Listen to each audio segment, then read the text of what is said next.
மீண்டுமாக கர்த்தராகிய இயேசு கிறிஸ்து நாமத்திலே ஜீவொளி திருச்சபை சார்பிலே உங்கள் அனைவரையும் வாழ்த்தி வரவேற்கிறோம்.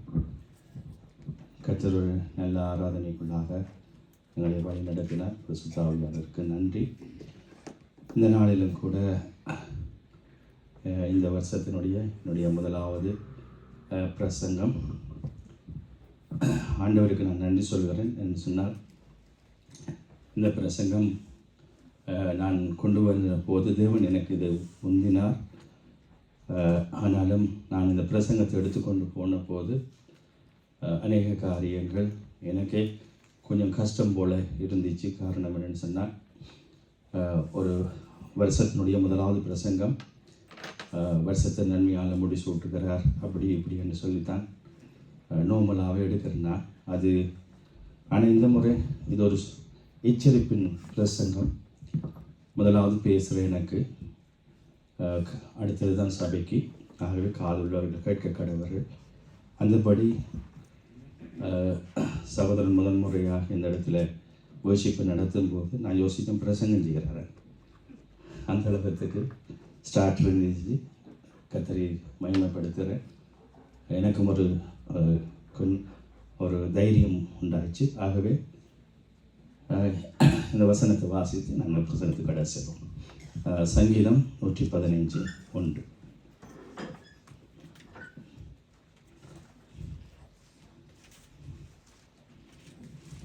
எங்களுக்கல்ல கர்த்தாவே, எங்களுக்கல்ல, உமது கிருபை நிமித்தமும் உமது சத்தியத்தின் நிமித்தமும் உம்முடைய நாமத்திற்கே மகிமையை வரப்பண்ணும்.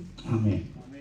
எங்களுக்கல்ல கர்த்தாவே, எங்களுக்கல்ல, உமது கிருபையின் நிமித்தமும் உமது சத்தியத்தின் நிமித்தம் உம்முடைய நாமத்துக்கு மகிமை வரப்பண்ணும். நான் ஜெபித்திருந்தேன், ஒரு விஷயம் ஜெபிக்கிறேன். தகப்பனே, இந்த வார்த்தை கூட சபையாரோடும் எங்களோடும் இடைப்படும், எங்களை மறைத்து வெளிப்படுத்தும். பரிசுத்தாளோட உதவிக்கு நன்றி. ஆமென். பாருங்கள், இந்த 2025 இதில் நீங்கள் யோசிக்கலாம், இதில் என்ன சிட்சிப்பு இருக்குது அல்லாட்டி எச்சரிப்பு இருக்குதுன்னு சொல்லி. இதை நான் தியானிக்கும் போது தான் பார்த்தேன். ஆகவே இந்த வேத பகுதி, இந்த 25வது வருஷம் முதலாவது எச்சரிப்பை குறித்து ஒரு விஷயம் சொல்கிறேன். இப்போ நீங்கள் ஸ்ரீலங்கா போனீங்கன்னா சில இடத்துல போட்டு கண்ணி வடி இதுக்குள்ளே போக வேண்டாம்ன்ட்டு சார், இதுக்குள்ளே காலை வச்சிடாதீங்க அப்படின்னு. அது எச்சரிப்பின் சத்தம். இந்த எச்சரிப்பின் சத்தம் எங்களுக்கு ஆசீர்வாதம். அதை மீறி நீங்கள் போனால் கால் இல்லை. கால் இல்லாமல் வாழ்கிறது நல்லதா, அந்த எச்சரிப்பை கேட்டு அதுக்குள்ளே கால் வைக்காமல் இருக்கிறது நல்லதா? நீங்களே முடிவு செய்துடுங்க. ஆகவே இந்த நாளில் இந்த வசனம் சொல்லுது, இந்த 25வது வருஷம் என்னென்னா, இந்த சவரன் சொல்கிறபடி எல்லாருக்கும் ஒரு வருஷம், புதிய வருஷம் வரைக்குள்ள எல்லோரும் சந்தோஷம் அப்படின்னு, ஹாப்பி நியூ இயர் அப்படி.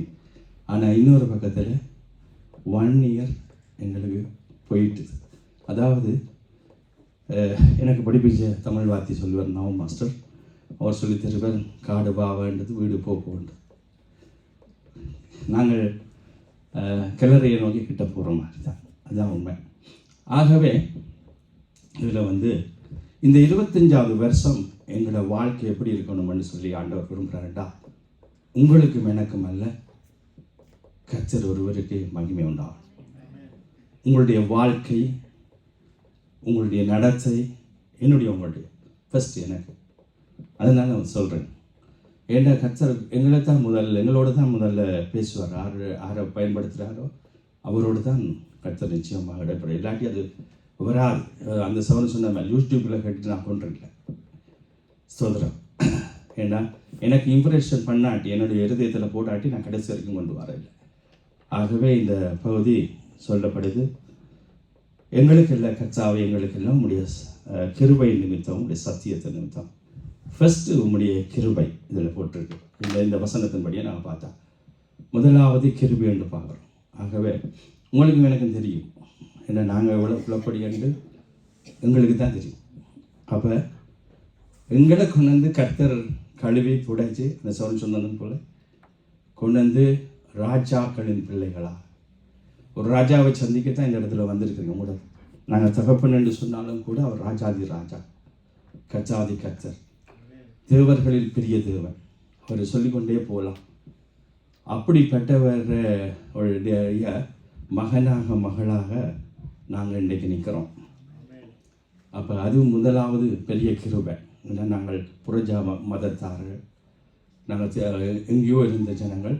வேதம் தெளிவாக சொல்லுது, துரோகிகளாக, அக்கிரமக்காரர்களாக, விரோதிகளாக, பயங்கரம் அப்படியே நிறைய அடுக்கிக்கொண்டே போகுது. எங்களோட டைட்டில் அப்படி, ஜோபுண்ட டைட்டில் வேறு, எங்களோட டைட்டில் வேறு. சோத்திரம். ஆனால் அந்த அப்படியானவர்களை தான் அப்பா பிதாவு என்று மகன் என்று கொண்டு வந்திருக்கார். ஆகவே ஃபஸ்ட்டு கிருபை என்று பார்க்குறோம். கிருபைக்கு கடை பார்த்து கொண்டு போவோம். நாங்கள் சம்பவங்கள் பார்ப்போம்னு சொன்னால் ஜாத்திராகும் 32:7 வாசிப்போம். அப்பொழுது கர்த்தர் மோசேயை நோக்கி, நீ இறங்கி போ, எகிப்து தேசத்திலிருந்து நீ நடத்தி கொண்டு வந்த உன் ஜனங்கள் தங்களை கெடுத்து கொண்டார்கள். ஆமென். பாருங்க, அப்பொழுது கர்த்தர் மோசேயை நோக்கி, நீ இறங்கி போ, எகிப்து தேசத்திலிருந்து நீ நடத்தி கொண்டு வந்த உன் ஜனங்கள் தங்களை கெடுத்து கொண்டார்கள். ஆகவே நீங்கள் அப்படித்தான். அப்படியாக நாங்கள் பார்க்கிறோம். அதோட நாங்கள் இன்னும் ஒன்று பார்ப்போம்னு சொன்னால், அங்கே பார்த்தீங்கன்னு சொன்னால் அப்படியாக எங்களை நாங்களே கெடுத்து கொண்டவர்களாகத்தான் நாங்கள் ஒரு காலத்தில் இருந்தோம். இதை எகிப்திலே, அதாவது இஸ்ரவேல் ஜனங்களுக்கு சொன்னாலும் நானும் நீங்களும் இதுக்கு குறைந்தவர்கள் அல்ல. சில வேளையில் நீங்கள் வடிவாக பார்த்தா இவர்களை விட நாங்கள் ரொம்ப கூடினவர்கள் என்று பார்ப்போம். அதாவது அவர்களை காட்டிலும் நாங்கள் கூடுதலான காரியங்களை உடையவர்களாக சில வேளை நாங்கள் இருக்கலாம். ஆனாலும் பாருங்கள், அப்படியான அங்கே ஆண்டவர் சொல்லுகிறார், அந்த கர்த்தருக்கு அந்த கோபம் வருகுதுன்னு பார்க்குறோம். அது நிமித்தம் 32:10 வரைக்கும் வாசிங்க. ஆகையால் என் கோபம் இவர்கள் மேல் மூளவும், நான் இவர்களை அழித்து போடவும் நீ என்னை விட்டுவிடு, உன்னை ஒரு பெரிய ஜாதியாக்குவேன். மோசே தன் தேவனாகிய கர்த்தரை நோக்கி, கர்த்தாவே, தேவரீர் மகா பலத்தினாலும் வல்லமையுள்ள கையினாலும் எகிப்து தேசத்திலிருந்து புறப்பட பண்ணின உம்முடைய ஜனங்களுக்கு விரோதமாக உம்முடைய கோபம் பற்றி எறிவதென்ன? மலைகளில் அவர்களை கொன்று போடவும், பூமியின் மேல் இராதபடிக்கு அவர்களை நிர்மூலமாக்கவும், அவர்களுக்கு தீங்கு செய்யும் பொருட்டே அவர்களை புறப்பட பண்ணினார் என்று எகிப்தியர் சொல்லுவானேன். உம்முடைய கோபத்தின் உக்கிரகத்தை விட்டு திரும்பி உமது ஜனங்களுக்கு தீங்கு செய்யாதபடிக்கு அவர்கள் மேல் பரிதாபம் கொள்ளும். உமது தாசராகி ஆபிரகாமையும் ஈசாக்கையும் இஸ்ரவேலையும் நினைத்தருளும். உங்கள் சந்ததியை வானத்து நட்சத்திரங்களைப் போல பெருக பண்ணி நான் சொன்ன இந்த தேசம் முழுவதையும் உங்கள் சந்ததியார் என்றென்றைக்கும் சுதந்திரித்துக் கொள்ளும்படிக்கு அவர்களுக்கு கொடுப்பேன் என்று உம்மை கொண்டே அவர்களுக்கு ஆணையிட்டு சொன்னீரே என்று கெஞ்சி பிரார்த்தித்தான். அப்பொழுது கர்த்தர் தமது ஜனங்களுக்கு செய்ய நினைத்த தீங்கை செய்யாதபடிக்கு பரிதாபம் கொண்டார். ஆமென். பார்த்தீங்கன்னு சொன்னால் அங்கே மோசேக்கு சொல்கிறார், நீ தனியனில் உன்னை நான் பெரிய ஜாதியாக்கணும், ஒரு பிரச்சனை இல்லை, ஆனால் இவங்களை அழித்து போட விடு அப்படின்னு சொல்லி. அப்போ மோசே தான் இந்த இஸ்ரவேல் ஜனங்களுக்காக பரிந்து பேசுகிறார். ஆண்டவரே, நீர் இவ்வளவு பெரிய அற்புதங்களை எல்லாம் செய்து எத்தனையோ தேவர்களுக்கு முன்பதாக, அந்த எகிப்து பார்வோனுக்கு முன்பதாக அவர்களெல்லாம் முடியாக 10 வாதைகளை கொடுத்து கவிழ்த்து போட்டு இப்படியெல்லாம் பெரிய காரியம் செய்து நீர் கொண்டு வந்து இதில் அழித்தீர். ஆனால் உம்முடைய நாமம் எப்படி மகிமைப்படும்? அது மட்டுமில்லை, அங்கே ஆபிரகாம், ஈசாக்கு, யாக்கோபு அவர்களுக்கு சொன்ன அந்த வார்த்தையை நினைந்தருளும், அந்த வாக்கு தத்தங்களை நினைந்தருளும் அப்படின்னு சொன்ன போது அதன் பின்பதாக தேவன் மனஸ்தாபப்பட்டு அவர்களை அழிக்காதிருந்தார் என்று சொல்லி, அப்பொழுது கர்த்தர் தமது ஜனங்களுக்கு செய்ய நினைத்த தீங்கை செய்யாதபடிக்கு பரிதாபம் கொண்டார். இதுதான் கிருபை. இப்போ நீங்களும் நானும் இதே கேட்டகரியில் இருக்கிறோம், இந்த இஸ்ரவேல் ஜனங்களை போல தான். ஆனால் தேவன் உங்களுக்கும் எனக்கும் கொடுத்த அந்த வாக்கு தத்தத்தை நினைந்தருளி ஒவ்வொரு வருஷமும் அந்த மரத்துக்கு வேலைக்காரன் இந்த வருஷம் இருக்கட்டும், அதே தான். நேற்றைய நாள் கூட நாங்கள் ஒரு பிள்ளையினுடைய மரணத்துக்காக நாங்கள் ஜெபம் பண்ணினோம். 11 வயசு ஒரு பொம்பளை பிள்ளை, ஜெர்மன் தேசத்தில் எங்களுடைய ஐக்கியத்தை சேர்ந்த ஒருவருடைய உறவினர். பாருங்கள், அப்படி எத்தனையோ பேர் நாங்கள் நேற்றிருந்தவர்கள் இன்றைக்கு இல்லாமல் ஒவ்வொரு வருஷமும் கழிந்து கொண்டு போகிறார்கள். ஆனால் உங்களுக்கும் எனக்கும் அந்த தேவ கிருபையே இதுவரை நடத்து, இதுவரை காத்திருக்கு. ஆகவே உம்முடைய கிருபையின் நிமித்தம் உம்முடைய நாமத்துக்கு மகிமை பண்ணும் என்று சொல்லி இந்த சங்கீதக்காரன் சொல்லுகிறான். ஆகவே அங்கே நாங்கள் பார்க்கிறோம், அங்கே தேவ கிருபையை எங்களை நடத்துகிறோம். அது மட்டும் இல்லை, நீங்கள் பார்த்தீங்கன்னா இந்த இஸ்ரவேல் ஜனங்கள் எப்படிப்பட்டவர்கள் அப்படின்னு பார்த்தா 95வது சங்கீதம் 8, 9, 10, 11 வாசிங்க. என்று அவருடைய சத்தத்தை கேட்பீர்களாகில் வனாந்தரத்தில் கோபம் மூட்டினது போதும், சோதனை நாளிலும் நடந்தது போல உங்கள் இருதயத்தை கடினப்படுத்தாதேயுங்கள். அங்கே உங்கள் பிதாக்கள் என்னை சோதித்து என்னை பரீட்சை பார்த்து என் கிரியைகளையும் கண்டார்கள். 40 வருஷமாய் நான் அந்த சந்ததியை ஆலோசித்து அவர்கள் வழி போகிற இருதயமுள்ள ஜனம் என்றும் என்னுடைய வழிகளை அறியாதவர்கள் என்று சொல்லி என்னுடைய விளைப்பாறுதலில் அவர்கள் பிரவேசிப்பதில்லை என்று என்னுடைய கோபத்திலே ஆணையிட்டேன். ஆமென். இதிலே அந்த ஜனங்களை குறித்து வடிவாக சொல்லுகிறார். அவர்கள் இருதய கடினம் உள்ளவர்கள், கர்த்தரை அங்கே சோதிப்பவர்கள் என்று பார்க்குறோம். அது மட்டுமில்லை, பரீட்சை பார்க்குறவர்கள். என்னுடைய உங்களுடைய வாழ்க்கையில் நிறையவே இருக்கும். கர்த்தரை சோதிக்கிறது, கர்த்தரை பரீட்சை பார்க்குறது, இருதயத்தை கடினப்படுத்தி கொள்வது. கர்த்தருடைய வார்த்தை வந்தால் இந்த நாங்கள் கிரிக்கெட் விளையாடுற மாதிரி அப்படி விளையாடுறது அங்கால போயிடும். அவருக்கு எனக்கெல்லாம் அந்த போல் அப்படின்னு இல்லையோமா.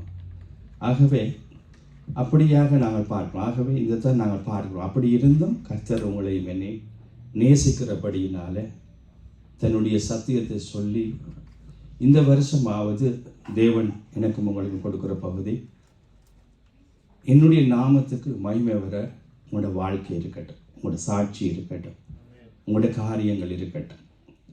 ஏன்னா சபையை என்னையும் உங்களையும் சுத்திகரிக்கிறது தான் பரிசுத்த ஆவியானுடைய அங்கே வேலை என்று சொல்லி நாங்கள் பார்க்கிறோம். அதைத்தான் ஆண்டவர் என்னுடைய உங்களுடைய வாழ்க்கையில் செய்ய நினைக்கிற பெரிய காரியம் அதுதான் அப்படின்னு சொல்லி நாங்கள் பார்க்குறோம். அது மட்டுமில்லை, அப்படியாக நாங்கள் பார்க்கும்போது அங்கே இப்போ எங்களுடைய தேவனுடைய கிருபை அப்படியாக என்னையும் உங்களையும் நடத்தி வருகிறது அப்படின்னு நாங்கள் பார்க்குறோம். என்றால் அதான் எங்களுக்கல்ல கர்த்தாவே, எங்களுக்கல்ல உமது கிருபையின் நிமித்தம் என்று சொல்லி பார்க்கிறோம். ரெண்டாவது நாங்கள் பார்க்கிறோம் உமது சத்தியத்தின் நிமித்தம் என்று பார்க்கிறோம். சத்தியம் என்ன அப்படி என்று நீங்கள் பார்த்தீங்கன்னு சொன்னால் எரேமியா 1:5 வடிவ தெளிவாக சொல்கிறார். வாசிங்க, எரேமியா 1:5.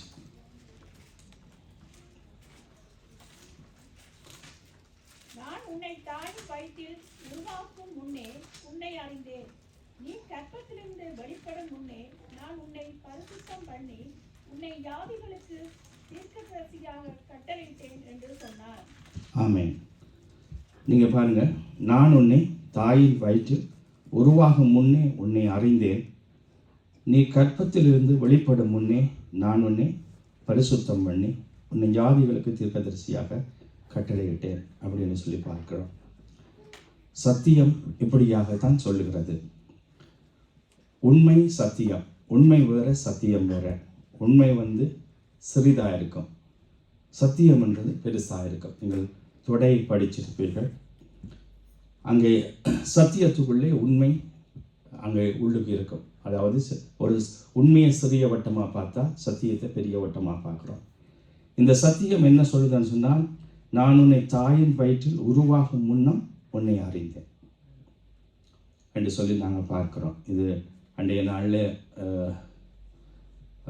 பார்த்து இந்த பிரசங்கத்திலும் கூட அந்த நினைக்கிறேன் அதில் கொடுத்துருந்தான். ஆகவே தேவன் என்னையும் உங்களையும் பேர் சொல்லி அழைத்திருக்கிறார், எங்களை நன்றாய் அறிந்திருக்கிறார். ஆகவே அதுதான் சத்தியம். ஆகவே இதன் நிமித்தம் கர்த்தருடைய நாமம் எப்படி மகிமைப்படுதுன்னு சொல்லி பின்னுக்கு நாங்கள் பார்ப்போம். ஆகவே கர்த்தர் இப்படியாக அவருடைய கிருபையின் நிமித்தம், அவருடைய சத்தியத்தின் நிமித்தம் அவருடைய நாமத்துக்கு மகிமை வர பண்ணும். ஆகவே நாங்கள் பார்க்குறோம். அப்படி நாங்கள் ஆண்டவர் நாமத்துக்கு மகிமை வராமல் நமக்கு மகிமை வர நாங்கள் நடப்போமே ஆனால் என்ன நடக்கும் என்றதை குறித்தும் நாங்கள் இந்த வேதத்தில் பார்ப்போம். ஏன்னா ப்ளஸ் மினஸ் ரெண்டையும் பார்த்தா தான் நாம் சரியானதில்லை. இந்த காலையில் எனக்கு ஒருவர் ஒரு அது இன்னொருவர்களை நாங்கள் இது படுத்துறது நல்லதில்லை, எனக்கு ஒரு மெசேஜ் போட்டிருந்தேன். அப்போ இதே தேசத்தில் தான் நடந்து கொண்டு இருக்கிற ஒரு இது காலையில் வெள்ளனை நான் அப்போ இதுக்கு எழும்பி இதில் ஏற்கனவே நான் எடுத்து வச்சுருந்தேன் தியானிச்சு கொண்டிருக்கும்போது அந்த மெசேஜை நான் கேட்டேன். உண்மையாகவே அப்படி சத்தியம் எங்கே இருக்குன்னு எனக்கு தெரியாது.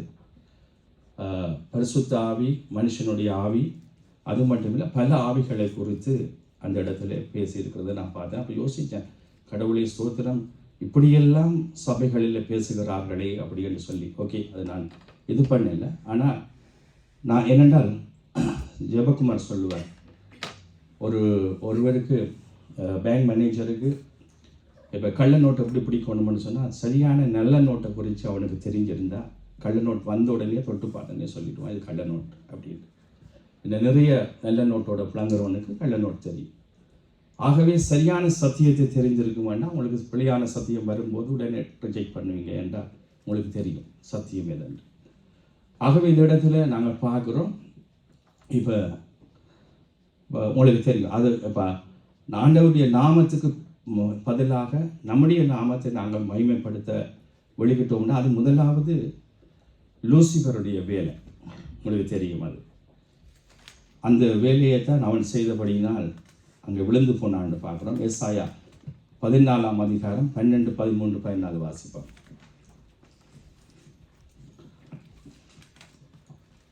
அதிகாலையின் மகனாகிய விடுவள்ளியே, நீ வானத்திலிருந்து விழுந்தாயே, ஜாதிகளை ஈனப்படுத்தினவனே, நீ தரையில் வெட்டப்பட்டாயே. நான் வானத்துக்கு ஏறுவேன், தேவனுடைய நட்சத்திரங்களுக்கு மேலாக என் சிங்காசனத்தை உயர்த்துவேன். வடபுறங்களில் உள்ள ஆராதனை கூட்டத்தில் பர்வதத்திலே வீற்றிருப்பேன் என்றும், நான் மேகங்களுக்கு மேலாக உன்னதங்களில் ஏறுவேன், உன்னதமானவருக்கு ஒப்பாவேன் என்றும் நீ உன் இருதயத்தில் சொன்னாயே. ஆனாலும் நீ ஆகாதமான பாதாளத்திலே தள்ளுண்டு போனாய். ஆமென். பாருங்க, இதெல்லாம் செய்யல, நினைத்த உடனே அவன் அந்த 15வது வசனத்தில் சொன்னபடி ஆனாலும் நீ ஆகாதமான பாதாளத்திலே தள்ளுண்டு போனாய் அப்படின்னு பார்க்குறோம். அவன் விழுந்தான், அவன் நினைத்த உடனே அங்கே விழுந்து போனான் அப்படின்னு சொல்லி நாங்கள் பார்க்குறோம். ஆகவே ஃபஸ்ட்டு நாங்கள் ஒன்று மட்டும் பார்க்க வேணும், எங்களுக்கு தேவனுடைய மகிமையோ தேவனுடைய காரியத்தையோ எங்களுக்கு நாங்கள் மகிமை வர ஒருபோதுமே அங்கே பண்ண முடியாது என்று சொல்லி வேதத்தில் தெளிவாக இருக்குது. ஆனாலும் அதனால் என்ன நடக்கும் அப்படின்னு சொன்னால் எங்களுடைய வாழ்க்கையில் ஒரு வீழ்ச்சியை நாங்கள் காண முடியும் என்று சொல்லி பார்ப்போம். சம்பவத்தை பார்ப்போம். எங்களுக்கு நம்ம தெரிஞ்சது தான். ஆதியாகமம் 11ஆம் அதிகாரம் 4வது வசனம். பின்னும் அவர்கள், நாம் பூமியின் மீதெங்கும் சிதறி போகாதபடிக்கு நமக்கு ஒரு நகரத்தையும் வானத்தை அளாவும் சிகரமுள்ள ஒரு கோபுரத்தையும் கட்டி நமக்கு பேருண்டாக பண்ணுவோம் வாருங்கள் என்று சொல்லிக் கொண்டார்கள். ஆமென். பாருங்க, நமக்கு பேர் உண்டாக பண்ணுவோம் வாருங்கள் என்று சொல்லிக் கொண்டார்கள் என்று சொல்லி அந்த செயற்பட்டார்கள். ஆனால் அது செயற்பட முடியலை என்று நாங்கள் பார்க்கிறோம். ஆகவே நமக்கு நாமே பேருண்டாக்கி கொள்வோமே, ஆனால் அது முடியாத காரியம் அப்படின்னு சொல்லி பார்க்குறோம். அந்த இடத்துல என்ன நடக்கும் அப்படின்னு பார்த்தீங்கன்னு சொன்னால் 9வது வசனம் வாசிங்க. பூமியெங்கும் வழங்கின பாஷையை கர்த்தர் அவ்விடத்தில் தாறுமாறாக்கினபடியினால் அதன் பேர் பாவேல் எனப்பட்டது. கர்த்தர் அவர்களை அவ்விடத்திலிருந்து பூமியின் மீதெங்கும் சிதறி போக பண்ணினார். ஆமென். இந்த 9வது வசனத்தில் சொல்லுது மாறாக்கினார் அப்படின்னு சொல்லி பார்க்குறோம். அது மட்டுமில்லை, சிதறி போக பண்ணினார் அப்படின்னு பார்க்குறோம். இன்றைக்கு சபைகள் எல்லாம் சிதறி போகிறதுக்கு, உடைந்து போகிறதுக்கு என்ன காரணம் அப்படின்னு சொன்னால் இதுதான். தேவன் கொடுக்குற கட்டளையில் தேவனுக்கு கீழ்ப்படிந்து, தேவனுடைய வார்த்தைக்கு கீழ்ப்படிந்து ஓட கஷ்டம். அப்படி கஷ்டப்படும் போது அந்த இடத்துல அங்கே சிதறி போக பண்ணுகிறார். அது மட்டுமல்ல, அங்கே தாறுமாற பார்க்கக்கூடியதாக இருக்கிறது. அந்த தாறுமாற பார்க்கக்கூடியதாக இருக்கிறது. ஏண்டா தேவராட்சியம், கர்த்தருடைய காரியம் கர்த்தருடைய சித்தத்துக்கு அப்படியே ஆட்டோமேட்டிக்காக போய்கொண்டிருக்கும். ஏனென்றால் அந்த இடத்துல யார் மகிமைப்படுகிறார்? கர்த்தர். அதான் 115 சங்கீதம். எங்களுக்கல்ல கர்த்தாவே, எங்களுக்கல்ல, உம்முடைய கிருபை நிமித்தம், உம்முடைய சத்திய நிமித்தம் உம்முடைய நாமத்துக்கு மகிமை. அந்த அப்படி நாங்கள் வாழுவோமே ஆனால், அந்த சத்தியத்துக்கு நாங்கள் கீழ்ப்படிவோமே ஆனால், இந்த மாதிரியான சிதறுண்டு போகிற காரியம், மாறாக்கப்படுகிற காரியம் நம்முடைய வாழ்க்கையில் இருக்காது, கண்டிப்பாக இருக்காது. அப்போ பார்க்குறோம். அது மட்டும் இல்லை, நீங்கள் பார்த்தீங்கன்னா ஏசாயா 42:8.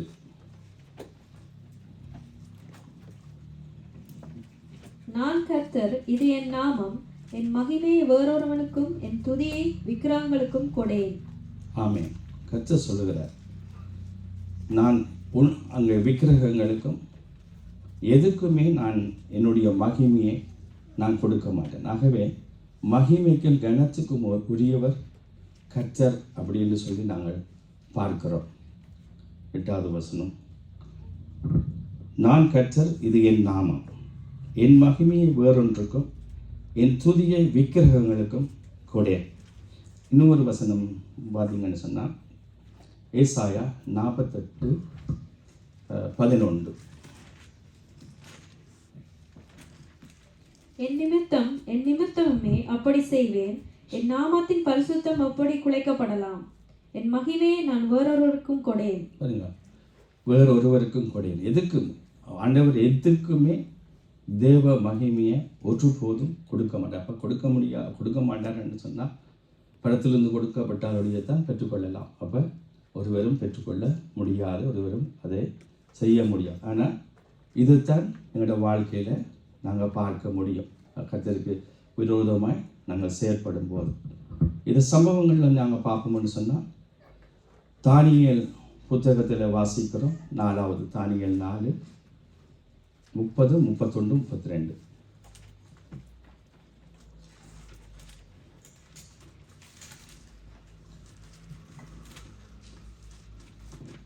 இது என் வல்லமையின் பராக்கிரமத்தினால் என் மகிமை பிரதாபத்துக்கு என்று ராஜ்யத்துக்கு அரண்மனையாக நான் கட்டின மகா பாபிலோன் அல்லவா என்று சொன்னான்.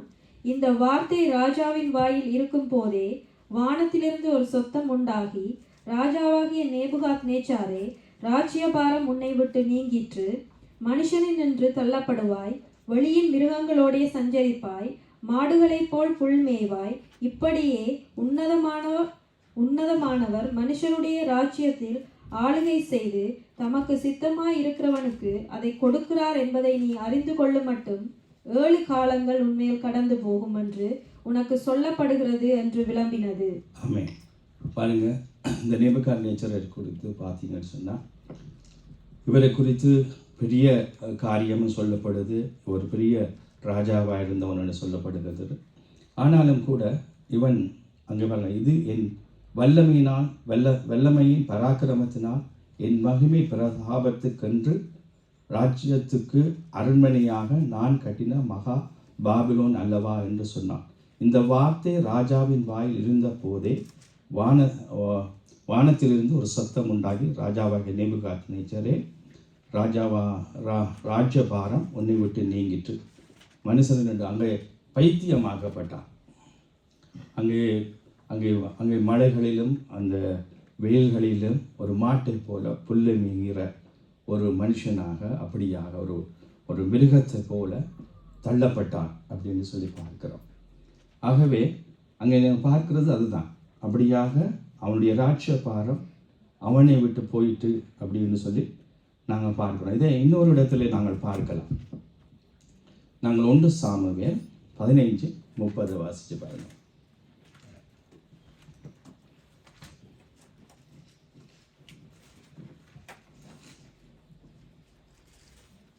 அதற்கு அவன்,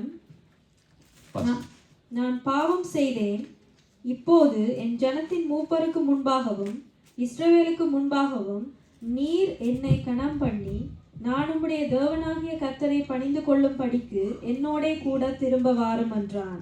ஆமென். பாருங்க, இந்த சவுல் ராஜாவும் கூட அப்படியாக ஆண்டவருக்கு கீழ்ப்படியாமல் அங்கே தனக்கு இஷ்டமானதை எல்லாம் செய்தான். இப்படி செய்ததுனால அதற்கு அவன் நான் பாவம் செய்தேன், அதை சாமுவேல் உணர்த்தின போது, அதுக்கு முன்னுக்கு நீங்கள் பார்த்தீங்கன்னு சொன்னால் உங்களுக்கு தெரியும், கீழ்ப்படியாமல் தான் போன போக்கில் தன்னுடைய நினைவின் படிக்கு அவன் தீபம் காட்டுறதும் பலியிடுகிறதும் தன் காரியங்களை செய்கிறதும், அப்படியாக ஆண்டவர் சொன்ன எல்லா காரியத்தையும் சரிவர செய்யாமல் தனக்கு நலமானபடி தன்னுடைய சொந்த மூலையில் நடந்தான். அதனால் அங்கே நடந்த இதற்கு அங்கே தேவன் அவனை தள்ளினார். பாருங்கள், அதற்கு அவன் நான் பாவம் செய்தேன், இப்போது என் ஜனத்தின் மூப்பருக்கு முன்பாகவும் இஸ்ரவேலுக்கு முன்பாகவும் நீர் என்னை கனம் பண்ணி நான் உம்முடைய தேவனாகிய கர்த்தரை பணிந்து கொள்ளும்படிக்கு என்னோட கூட திரும்பி வாரும் என்றான். அப்படியாக நாங்கள் பார்க்கிறோம். ஆகவே அப்படியாக தன்னை கனம் பண்ணும்படியாக தன் ராஜா அப்படின்னு சொல்லி தன்னுடைய இஷ்டத்துக்கு போனான். ஆனால் நீங்கள் பார்த்தீங்கன்னு சொன்னால் அங்கே பார்த்தீங்கன்னு சொன்னால் அந்த ராஜ்யபாரத்தை அங்கே ஆண்டவர் பிடுங்கி அங்கே தாவீதிடத்தில் கொடுக்குறதை நாங்கள் பார்க்கக்கூடியதாக இருக்குது. 13 நீங்கள் 1 சாமுவேல் 13ஆம் அதிகாரம் 13-14 வாசிங்க.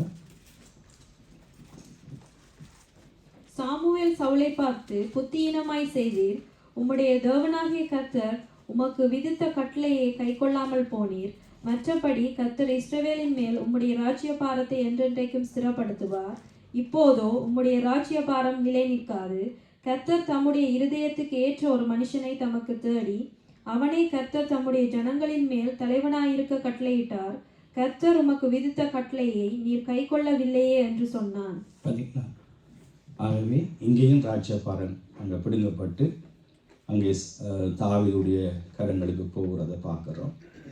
ஆகவே அந்த கீழ்ப்படியாமல் தான் நினைச்சபடி தண்ட மகிமை கண்டு தங்களோட பாட்டுக்கு போகிறவர்களுடைய நிலைமை அந்த நேபுகாத்நேச்சரை போல, அதே போல் இந்த சவுலுடைய நிலைமையை போல அங்கே போகிறத நாங்கள் பார்க்குறோம்.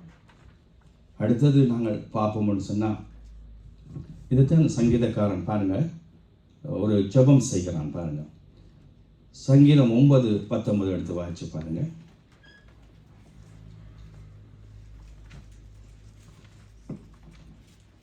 எழுந்தருளும் கர்த்தாவே, மனுஷன் பலன் கொள்ளாதபடிக்கு செய்யும், ஜாதிகள் உம்முடைய சமூகத்தில் நியாயம் தீர்க்கப்பட கடவர்கள். ஆமாம், இதில் சொல்லப்படுது, எழுந்தருளும் கர்த்தாவே, மனுஷன் பலன் கொள்ளாதபடி செய்யும், ஜாதிகள் உம்முடைய சமூகத்தில் நியாயம் தீர்க்கப்பட கடவர்கள். ஆகவே இதைத்தான் நாங்கள் பார்க்குறோம். இந்த சங்கீதக்காரன் இப்படியாக ஜெபிக்கிறான், மனுஷன் பலன் கொள்ளாதபடி செய்யும். என்னடா இந்த இடத்துல ஆண்டவர் சொல்லுகிற சொன்ன காரியம், நான் கர்த்தர், என் மகிமை ஒருவருக்கும் கொடை. அது மட்டுமில்லை, ஆண்டவர் தன்னுடைய சமூகத்திலே தன்னுடைய ஆலயத்திலே அவர் தான் எப்பொழுதுமே ஒரு ராஜரிகம் பண்ணுகிறவர். அந்த அவர் தான் வந்து உலாவி அவர் தேவனாயிருக்கிறார். அந்த இடத்துல ஒரு என்றால் மனுஷனுடைய பலத்தில் அங்கே போகக்கூடாது அப்படின்னு சொல்லி நாங்கள் பார்க்குறோம். பாருங்கள், சங்கீதம் 2 சாமுவேல் 15:31 வாசித்து பாருங்கள்.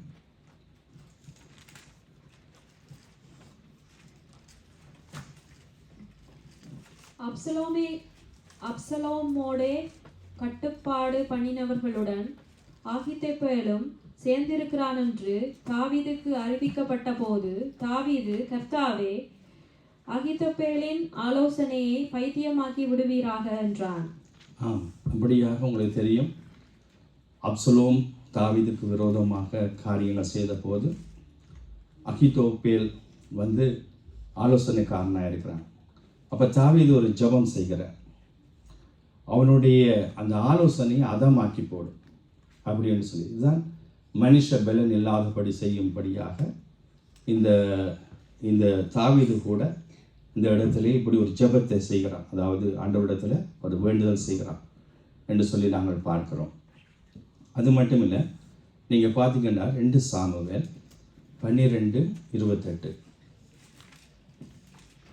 2 சாமுவேல் 12:28 நான் பட்டணத்தை பிடிக்கிறதினால் என் பேர் வழங்காதபடிக்கு நீர் மற்ற ஜனங்களை கூட்டிக் கொண்டு வந்து பட்டணத்தை முற்றுகை போட்டு பிடிக்க வேண்டும் என்று சொல்லச் சொன்னான். ஆமென். இது ஆரண்டு சொன்னால் யோவாப். அதுக்கு முதல் வசனம் வாசிங்கன்னா தெரியும். அது யோவாப். இந்த யோவாப் வந்து இந்த பட்டணத்தை போய் பிடிக்கிறான். அப்போ பிடிக்கிற தருவாய் வருது.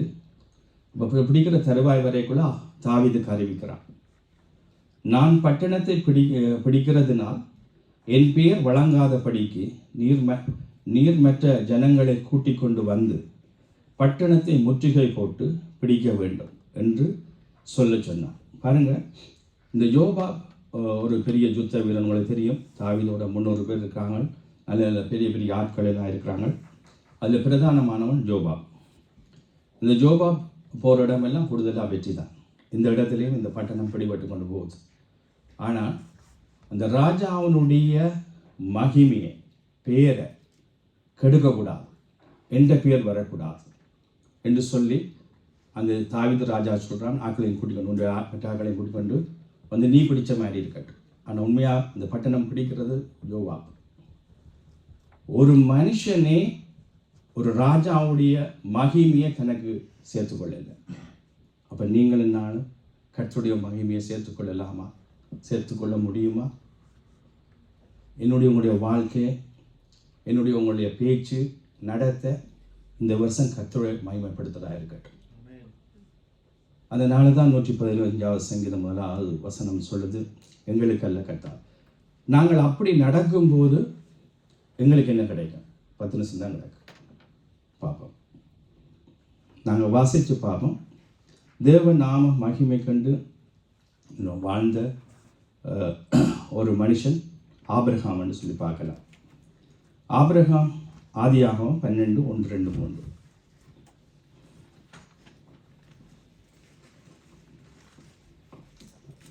கர்த்தர் ஆபிராமை நோக்கி, நீ உன் தேசத்தையும் உன் இனத்தையும் உன் தகப்பனுடைய வீட்டையும் விட்டு புறப்பட்டு நான் உனக்கு காண்பிக்கும் தேசத்துக்கு போ. நான் உன்னை பெரிய ஜாதியாக்கி உன்னை ஆசீர்வதித்து உன் பேரை பெருமைப்படுத்துவேன். நீ ஆசீர்வாதமாய் இருப்பாய். உன்னை ஆசீர்வதிக்கிறவர்களை ஆசீர்வதிப்பேன், உன்னை சபிக்கிறவனை சபிப்பேன். பூமியில் உள்ள வம்சங்கள் எல்லாம் உனக்குள் ஆசீர்வதிக்கப்படும் என்றார். ஆமென். இப்போ ஆண்டவர் ஆபிரகாமை வலிய கூப்பிட்டு அவரை ஆபிரகாம் ஆசீர்வதிக்கிறார். ஆசீர்வதிக்க முந்தைய உங்களுக்கு தெரியும், ஆபிரகாமுக்கு எப்பவுமே ஆண்டவர் ஆசீர்வதிக்கும் போது சில கட்டளைகளை, சில நிபந்தனைகளை கொடுக்கறது வழக்கம். அதே போல் இதிலேயும் ஆபிரகாமை பார்த்து சொல்கிறார், கர்த்தர் ஆபிரகாமை நோக்கி, நீ உன் தேசத்தையும் உன் இனத்தையும் உன் தகப்பன் வீட்டையும் விட்டு புறப்பட்டு நான் உனக்கு காண்பிக்கும் தேசத்துக்கு போ, நான் உன்னை பெரிய ஜாதியாக்குவேன் அப்படின்னு சொல்லி அதுக்கு கீழ்ப்படிந்ததுனால ஆண்டவர் 4 ஆசீர்வாதத்தை அவருக்கு கொடுத்தார். ஒன்று வந்து உன்னை ஆசீர்வதிப்பேன், 2வது உன்னை பெரிய ஜாதியாக்குவேன், 3வது உன் பெயரை பெருமைப்படுத்துவேன், 4வது நீ ஆசீர்வாதமாக இருப்ப. ஆசீர்வாதமாக இருக்கிறன்றது நீ ஆசீர்வதிக்கப்பட்டிருப்பாய் அல்ல, நீ மற்றவனுக்கு ஆசீர்வாதமாயிரு. அப்போ இந்த 4 ஆசீர்வாதம் பாருங்க. அதில் பாருங்க, உன் பெயரை பெருமைப்படுத்துவேன். ஆபிரகாம் கேட்டான என்னுடைய பெயரை பெருமைப்படுத்தினேன். இன்னைக்கு ஆபிரகாம் குறித்து, நேற்றும் ஆபிரகாம் குறித்து தான் இங்கே தியானித்தோம். ஆபிரகாம் ஆகவே பாருங்கள், கர்த்தருக்கு கீழ்ப்படிந்து அவர் பழிகளில் நடக்கும்போது ஆட்டோமேட்டிக்காக நிறைவான ஆசீர்வாதத்தை நான் நீங்களும் பெற்றுக்கொள்ளலாம். நாங்கள் எந்த கஷ்டமும் பட தேவையில்லை. நாங்கள் அதால் விழுந்து இதால் விழுந்து எதுவுமே செய்ய தேவையில்லை. சிம்பிள். அந்த 115 சங்கீதம் உண்டு. அவருடைய நாமத்தை நாங்கள் மகிமைப்படுத்தி வாழுவோமே. ஆனால் கண்டிப்பாக இந்த ஆபிரகாமை போல நானும் நீங்களும் இந்த 4 ஆசீர்வாதங்கள் மட்டுமல்ல, இன்னும் பல ஆசீர்வாதங்களோட கண்டிப்பாக தேவனுடைய நாமத்தை நாங்கள் மகிமைப்படுத்துவோம். பாருங்கள், நீங்கள் பார்த்தீங்கன்னு சொன்னால் ஏசாயா 49:3 வச்சுக்கோங்க.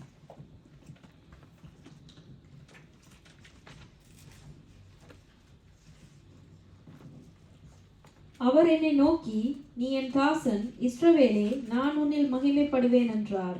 ஆமென். பாருங்க, இஸ்ரவேலே நான் உன்னில் மகிமைப்படுவேன். பார்த்தீங்களா? ஆண்டவர் பாருங்கள், அவர் என்னை நோக்கி, நீ என் தாசன் இஸ்ரவேலே, நான் உன்னில் மகிமைப்படுவேன்.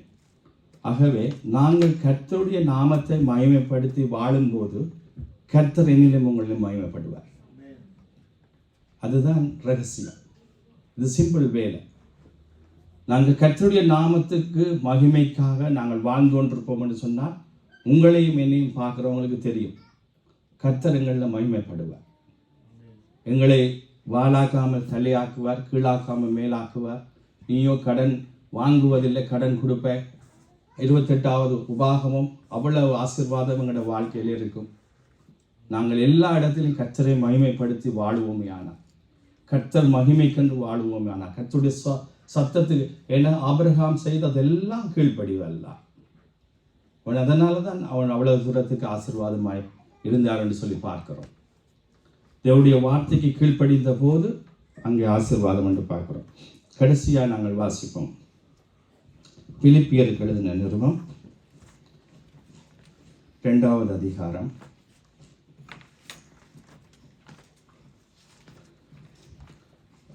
3, 4, 5 வாசிங்க.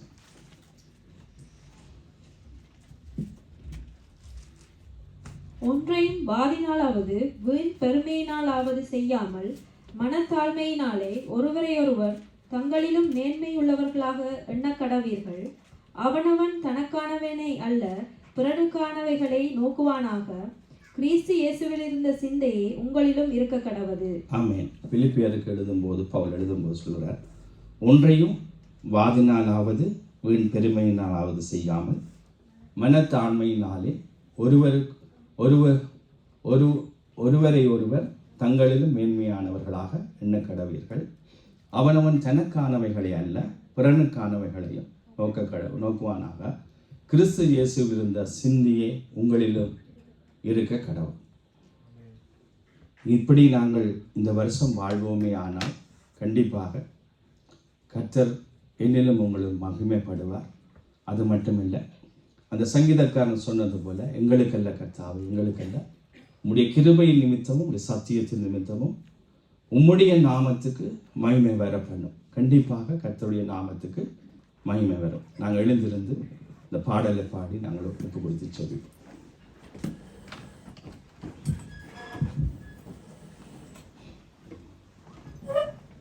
பரிசுத்தரே எங்கள் இயேசு தேவம், மாநிலத்தில் பரிசுத்தரே எங்கள் இயேசு மாநிலத்தில் நீரென்றும் உம்மை பாடுவதாலே தோல்வி இல்லை. உம்மை துதிப்பதினால் என்னை பயமே இல்லை. உம்மை பாடுவதால் என்னில் தோல்வி இல்லை. உம்மை துதிப்பதினால் என்னில் பயமே இல்லை. அல்லேலூயா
உம்மை உயர்த்துவதே எங்கள் நோக்கமையா. உம்மை பாடுவதே எங்கள் மேன்மையா. உம்மை உயர்த்துவதே எங்கள் நோக்கமையா. உம்மை பாடுவதே எங்கள் மேன்மையா. கூடிய எல்லைகள் பெரிதாக்கினீர், அதில் ராஜாக்கள் துதிக்கவும் உதவி செய்தீர். கூடிய எல்லைகள் பெரிதாக்கினீர், அதில் ராஜாக்கள் துதிக்கவும் உதவி செய்தீர்.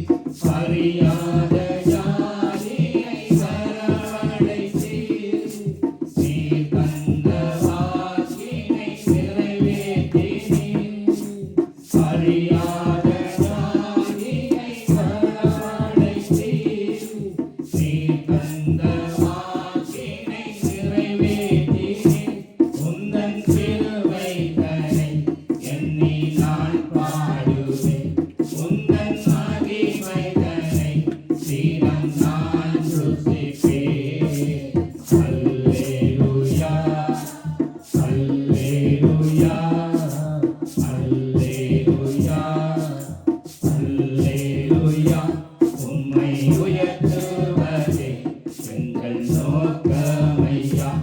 உம்மை பாடுவதே எங்கள் மேன்மையா.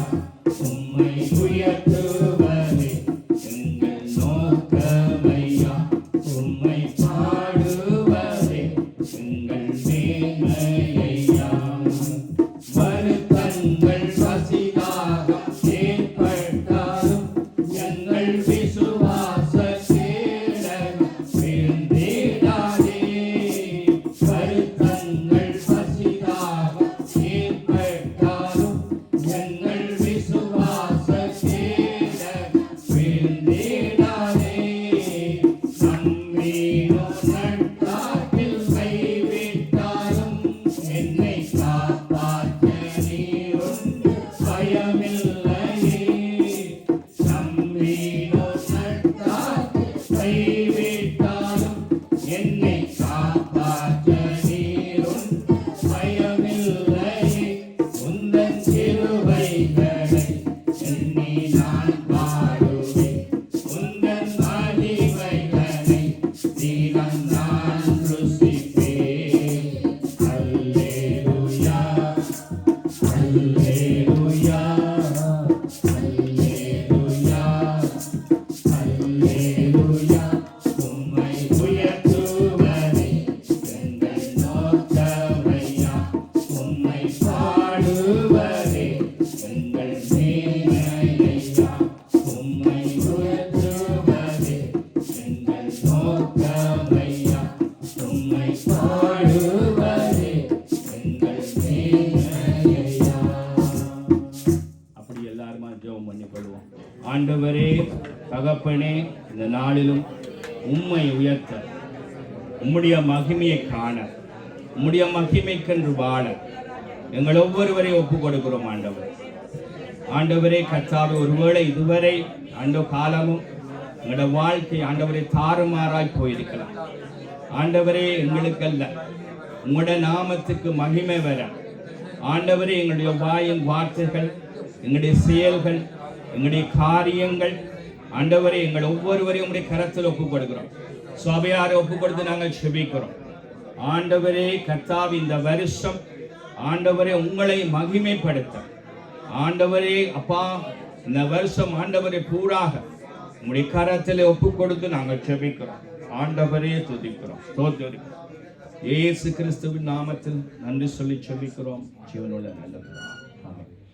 நாங்கள் ஜெபங்களுக்கு கடந்து செல்வோம்.